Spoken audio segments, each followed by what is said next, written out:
Hello and welcome back to Shulchan HaRav. We continue in Hilchos, Betzias, HaPas, Siman Kuf Samach Zayin, and we pick it up with Sif Ches. One should not begin making the hamaitzi ad yavilu fun of melach a lifton until someone has brought to him on the table some salt or something to dip lelefes by prusishal bracha, some sort of a relish or whatever to dip the piece of bread in when you're making the bracha. Kadei shetei ne'echeles v'tam, because that way they're eating the bread with some sort of flavor in it, mishum kvod habracha, and that gives more honor to the bracha.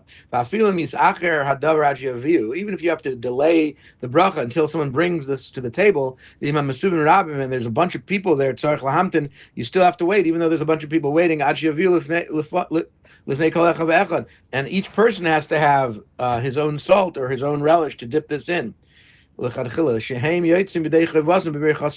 are yotze with his bracha, and they have to taste the food right after he makes the bracha, as will be explained. If it's clean bread, like white bread, not dark, not pumpernickel or something like that. That's a dark bread. Or if it's got spices or malach, it's got salt in already. Like the bread we make, which is made with all kinds of stuff in it, mostly, unless you're having like the water challah, maybe it's only got water in it, no salt. I'm not even sure, but like most challah that you buy in the store, that you make at home, they put sugar in there.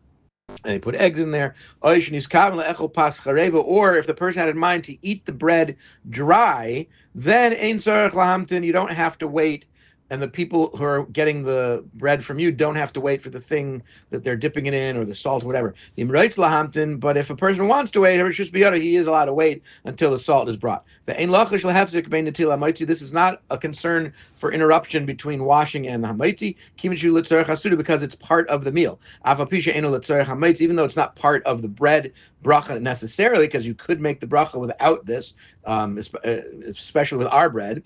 But it is, since it's part of the meal, it's not considered a hefsek. Nevertheless, the minig is to put salt on the table, because the table is like a mizbech, like the mizbech in Beis Hamikdash.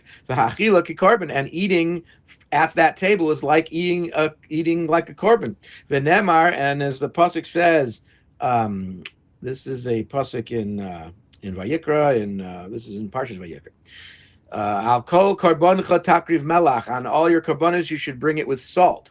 Ukish Yisrael yeshim al shulchan, when Klai Yisrael are sitting at their table, umamtin zal zeh ad sheitlu yedayim, and everyone's waiting for each person to wash. V'hem b'loy mitzvahs hasatan mekatrigalem, and it's a situation where the satan cannot accuse them of anything. Ubris melach megan alem, because the covenant with the salt that Hashem made is a permanent covenant that protects us. And that's why we put it on the table. It's a mitzvah to have salt on the table. I feel even if you actually don't eat from that salt. And kabbalistically,